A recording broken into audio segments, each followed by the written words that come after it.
Hey, my name's Luke Jackson and welcome to Christian Church of Mountain Home in Mountain Home, Arkansas.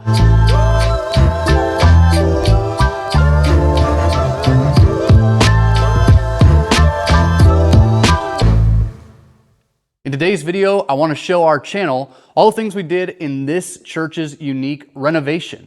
This is an interior kind of aesthetic update that we did in this church. We didn't touch every system. This wasn't new construction, but they had a lot of unique challenges and a lot of unique goals that they wanted to do without overhauling every system. So let's jump in. Today, I want to show you their new projectors that we installed. I want to show you a unique stage pocket solutions when you don't want to solder new cable in. I want to show you new workstations and the new racks we helped deploy to house all of their new equipment. Let's jump in. So one of the first things that we recommended for this church, they were using an old analog snake from this section of the room, which is right next to their stage, all the way under the ground up to their front of house booth that's upstairs. You'll see later. We recommended switching over to a digital stage box. One of the reasons is it's going to be cleaner signal. It's going to transfer all your audio over one network cable as opposed to this big, thick analog snake. They had a lot of line noise in their signal, and so this was a great next step. One of the goals was to keep their main front of house console. They had just purchased this Presonus console a year or two back, so we weren't really thinking about transitioning ecosystems, but we did want to get them higher audio quality, and so moving to a digital stage box was a great next step. So we went with the 3216 stage box, and right below that, you can see that we also integrated the Radial Catapult system for their rack. Now we'll dive into more of that when we get to the stage box. One of the benefits to moving to this digital stage box is they moved from a big, thick analog snake of 32 channels that was full of line noise and just a lot of fuzz and kind of interference.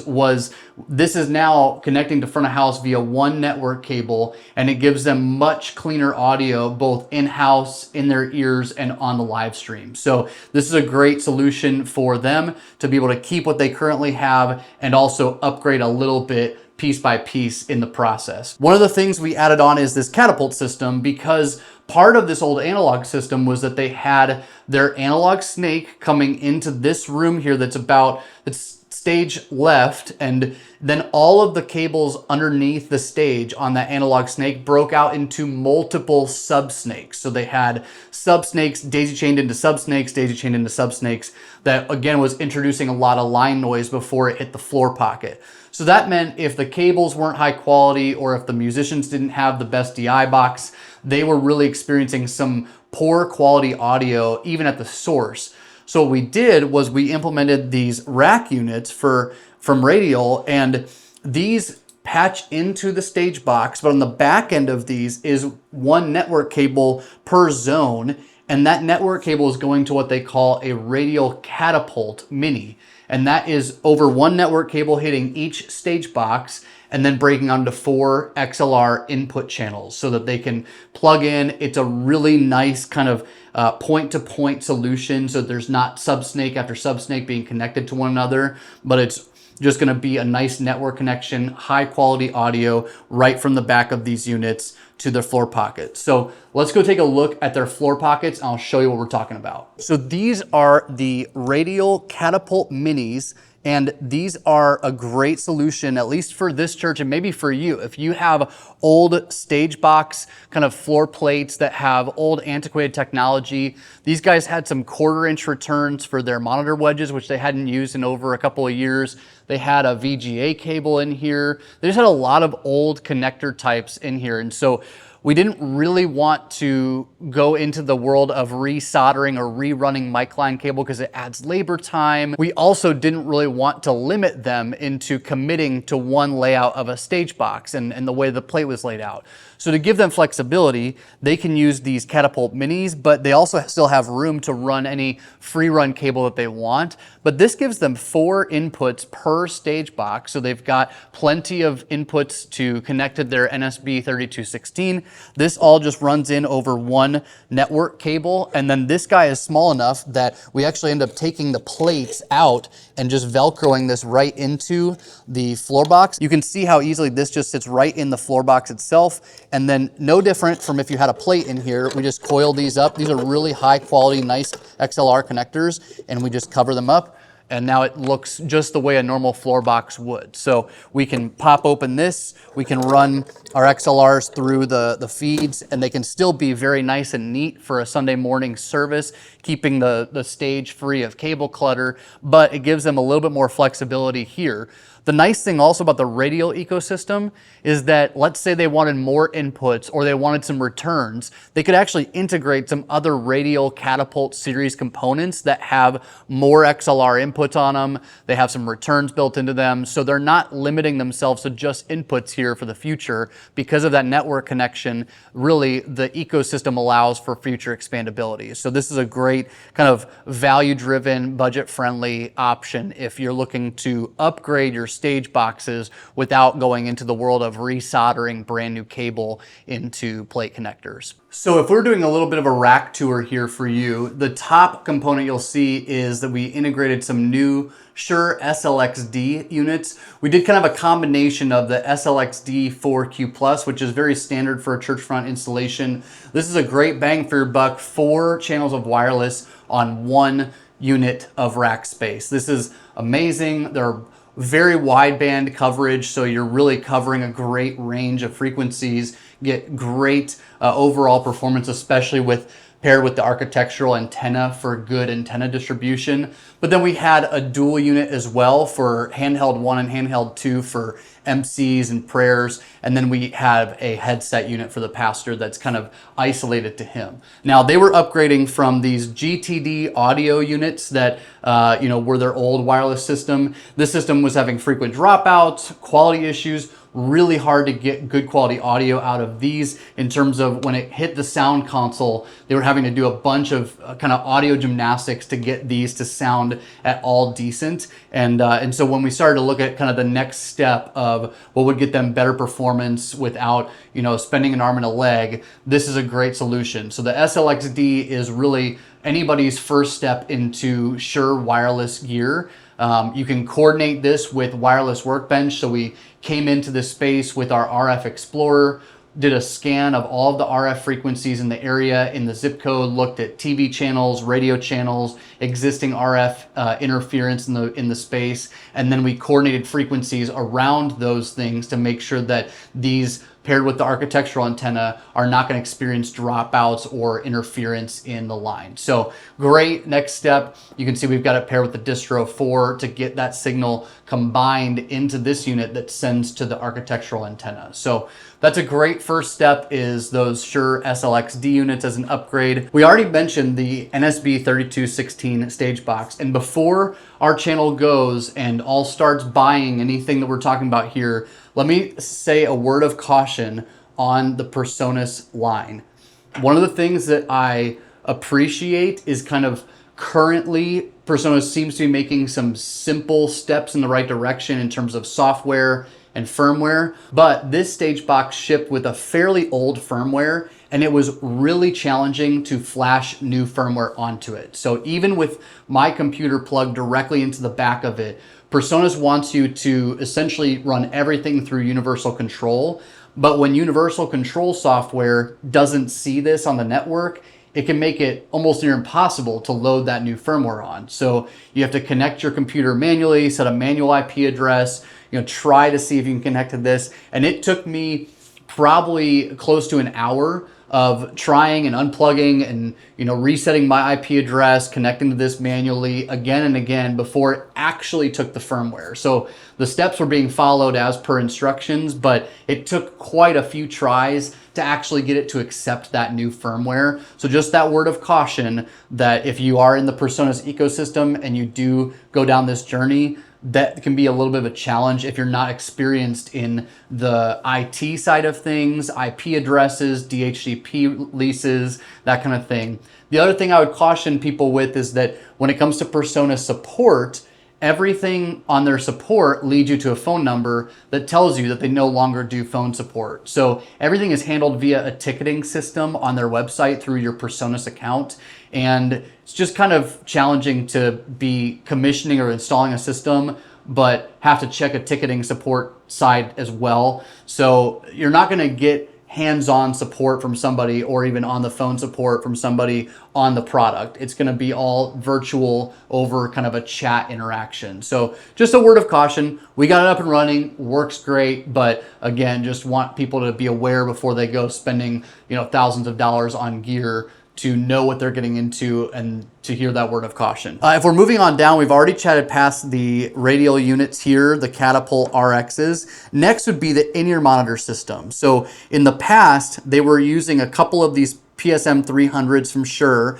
They were older units and they were up on the front of house booth. And so one of the challenges they were having, as you can imagine, is as the room fills up, as bodies get in the room, start to absorb some of that RF frequency, you had bad interference issues where there'd be dropouts and people would be, hearing things at one moment and they would take one step in a different direction and they would completely drop audio in their in-ear packs.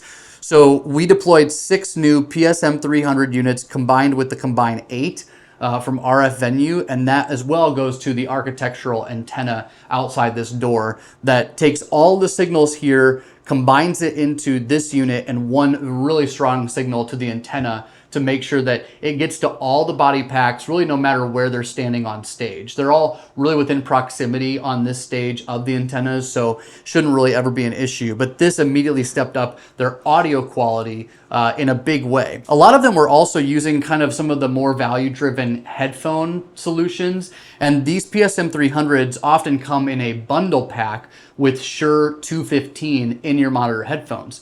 These Shure 215 in-ear monitor headphones have the foam tips, so they really can fit any ear size. And then teams week to week, if you want to maybe share headphones but keep your own tips, because gross, they put their foam tips in like a little medicine container and just have their name labeled on it. But that way you can actually share headphone units, but keep your own foam tips. So these are a great solution. Again, scanned on the RF Explorer within Shure's free software of Wireless Workbench, making sure that the frequencies that these are deployed to are actually avoiding any interference from major channels in the area or other RF interference that they should be aware of. As we move down, we've got some space for expansion. It's always good to leave a little bit of space for expansion in the rack because gear might change. They can have different gear come and go throughout the years within this same rack, but this gives them some expansion capabilities.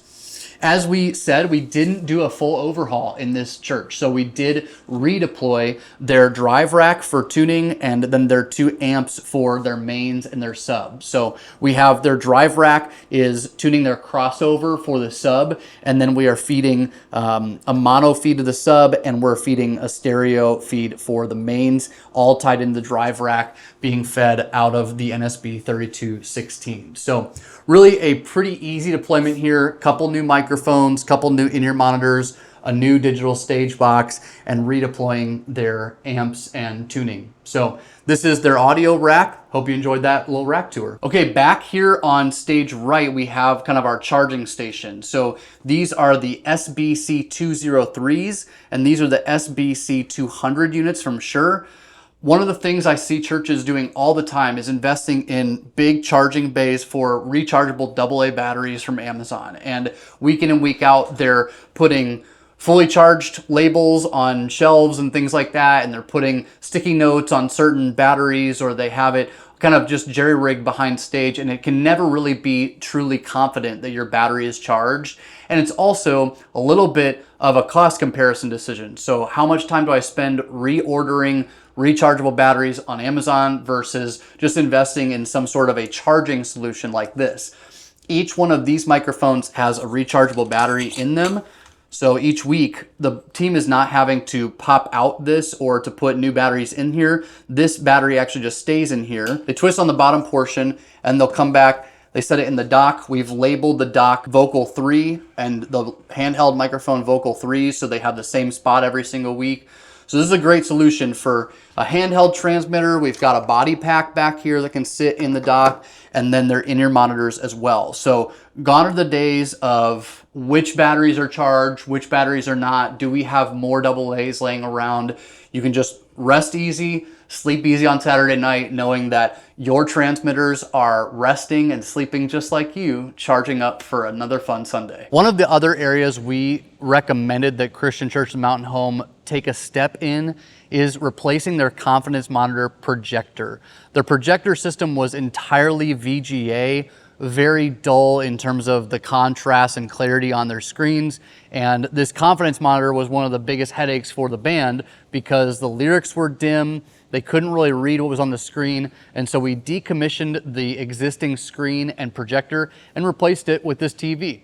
This TV is, for those of you who are wondering, is 85 inches, and we got a simple wall mount at Walmart. And so this went up really easily and is doing a great job. So now you can see that you've got HD quality coming right out of Proclaim and the Decklink Duo onto their confidence monitor, which allows for unique looks and notes on this display separate from what they're sending to their projector systems for their main screen. So Proclaim is really another great tool for your content solution because you can have unique independent displays. And I had never really run or spent that much time in Proclaim, but it took me about 10 or 15 minutes to really feel like I had a good grip around how to navigate the software, get them some unique looks on the screen, and get them a nice solution for what they were looking for. One of the main motivating factors and headaches for Christian Church of Mountain Home when they initially reached out to us was because their confidence monitor projector was dying and their main projectors were dying.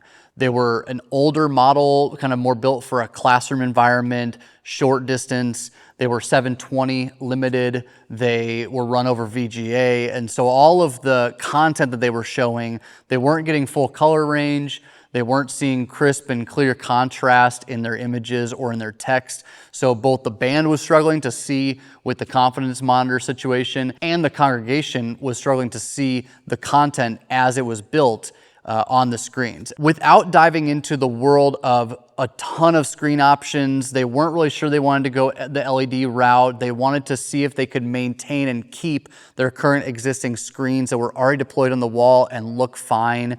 They just wanted to take that next step in quality to get them into the current kind of world of technology using SDI for their content transfer of information and move them into an HD or 4K world. And so these are the Ikey EK700 LU model of projectors, and these are great. These are 7,000 lumens, so they're plenty bright.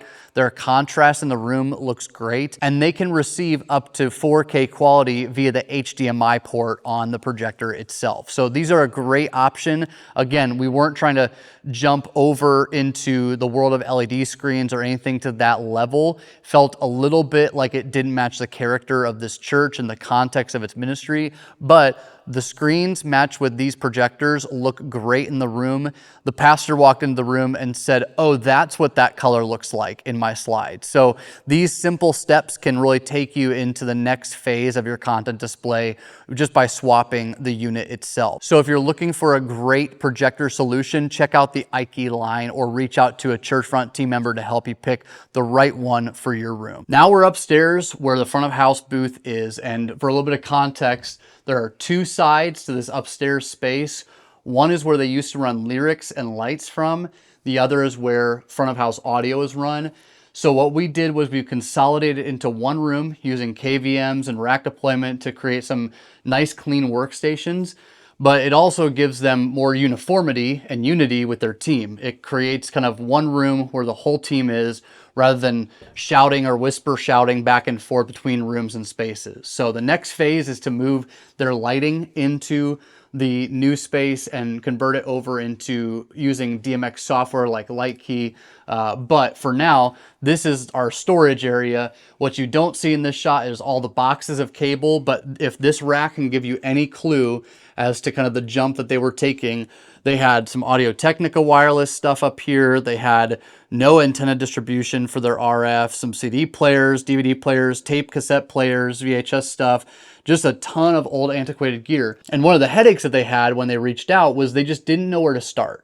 They knew that this was not being used. They knew that their stuff was older. They knew that it was probably out of date and not really serving a purpose anymore. And they were starting to struggle and see some of the headaches that can come with that. But when they peered behind the rack, they saw all of the cable, all of the connections, and they just weren't sure where to start or if they were really cut out for doing it themselves. And that's when they reached out to us to see if we can come in and help them. So let's take a step into the new room and I'll show you what we got going on over there. So welcome to the new front of house workstation for the tech team. We've got one tabletop across the whole room, and we've got 3 independent workstations along with the main AV rack. So let's start at the AV rack. I'll give you a little tour of how we've got that set up. This rack tour will be a little bit more simple. It's really a workstation / computer rack to house all the stuff that was up here. And we upgraded quite a bit in here to kind of simplify the signal chain, but also give them a cleaner work area. So starting at the top, we've got our light, our fan, and our PDU powering a lot of the different components in here. We moved them from an old VGA switcher that had a lot of adapters and converters and VGA cable integrated into it. They didn't know what the buttons or channels were routed to, and so we moved them to an ATEM 1ME Constellation. This is a great solution if you're not doing a lot of distributed video around your building. This church has just a couple screens, confidence monitor, 2 projectors, that's it. So this is a great solution. The 1ME really packs a punch, and it integrates well with things like Stream Deck shortcuts and all of your software for controlling your different looks and destinations. Next, we reintegrated their sequencing. So this is just a key Lowell switch that will turn the system on and off all in one boot. So really easy for volunteers to come in and know exactly what they're doing. Next down the chain is something you've seen in a lot of our videos, is the Sonnet chassis for the new M4 Mac Minis and the Echo 3 expansion kit on top for the Decklink Duo. So this allows all of the computers to be housed in a chassis, meaning that the cables on the back of this and the connections to the screens and projectors are all contained in this rack, meaning it's gonna be out of the way of volunteers. It's not gonna be plugging in dongles or getting bumped when people might spill something or nudge something sitting down. It really makes sure that as long as this stuff is housed in the rack, it's secure and safe and will last you guys a long time in your ministry context. So this is great because we've got room for 3 workstations, a Proclaim computer, an audio workstation, and a broadcast machine. Down below, we have the corresponding KVM units. So you guys know that we love KVMs here at the Churchfront YouTube channel. So if you're new, a quick rundown is that a KVM is a point-to-point solution where the back of this transmitter connects to a computer, and then on the other side of this cat cable is a receiver at the workstation. And that allows the workstation just to have a monitor for reference, a keyboard, and a mouse, but it also has ports to power things like a Stream Deck or maybe a flash drive, things like that if you need other peripherals at your workstation. So it keeps the workstations really nice and clean, and this is housed nicely in the rack. Down below, again, space for expansion in the future, but more importantly is we redeployed their rack drawers. Everybody needs a couple rack drawers in their ministry to store miscellaneous cables, manuals, adapters, things of that nature. So if you don't already have a drawer, pick one up. But this church has 3 and it completes their rack very nicely. So let's give you a little tour of each workstation and how we've got it laid out and some of the purpose that it serves. Like I mentioned before, this is the Presonus Studio Live Series 3 32SX.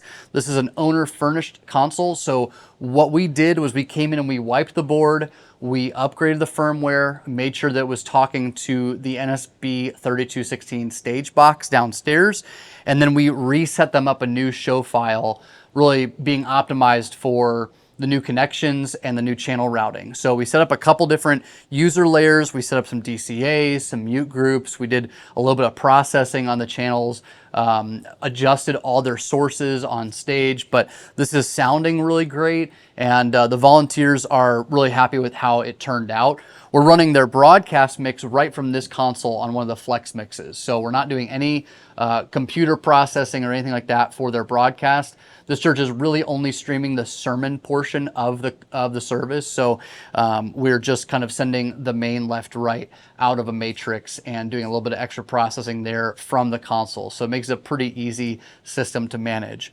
One of the challenges up here at front of house was that they really are up quite a bit. You can see we're in kind of a gymnasium style room, and the PA is pointed and angled at the seats in the room, and there's no fills or relay speakers back here. So it was really challenging to get any kind of reference for audio.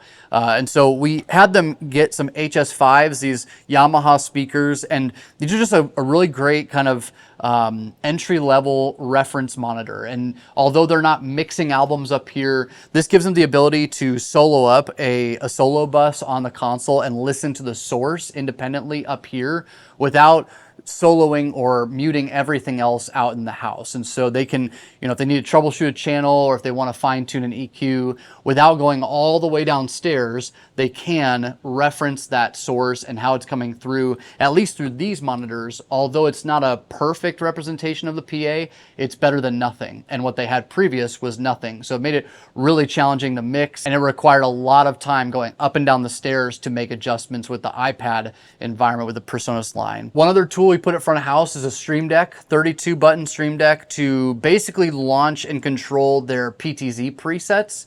So this Stream Deck is controlling a USB PTZ camera right outside this room, and gives them just the ability to come in and be a one-man show. They can easily move and trigger the PTZ camera, load up, a preset. They can adjust the position of the camera if they need to. They can easily get to a center shot, but really the goal was easy volunteer operation at front of house for events or Sunday mornings where they might not have a full team. They can do some of that camera switching and camera preset loading right from front of house without needing to schedule out a larger team. Next, we have a audio workstation, and this is really for the purpose of having Presonus's universal control at the ready. I don't know about you if you ever run a Presonus console, but the touchscreen is not ideal. You tap it and it won't go anywhere. You tap it again, it won't go anywhere, and you tap it again, and finally it goes somewhere. In the moment, that's really difficult. And any touchscreen is kind of challenging to type in the names or the numbers of what you're looking to name a channel. And so Presonus's universal control software makes that really easy.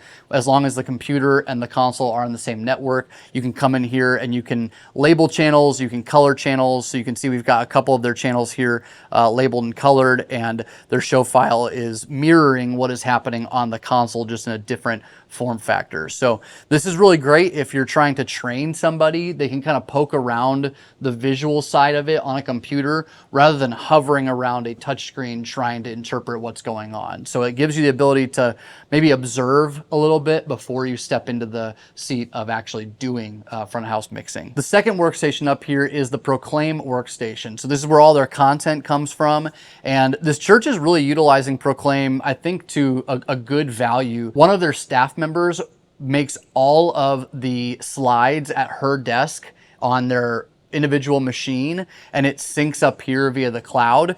And then their pastor actually runs his own slides from his iPad on stage. And so that gives them a lot of flexibility, and it doesn't limit them to have to be at this workstation per se. So Proclaim offers a lot of flexibility, being that you could use it locally via the cloud, via your mobile device, but it also streamlines the efficiency of how you're working, because all these people can be working on different components of the slide elements at one time. It doesn't restrict somebody to come up here to the graphics machine and have to build it in this physical location. So this is a great spot for them, and they're just running Proclaim and Spotify here. This computer is attached via USB from the back of the Presonus tape-in input, and that's running all of their Spotify playback, and it's actually syncing up with a software called Capture. Capture is one of Presonus's products that comes free when you have a Studio Live 32 channel, or I think any of the Series 3 consoles. And when you open the software, if it's on the same network as your console is,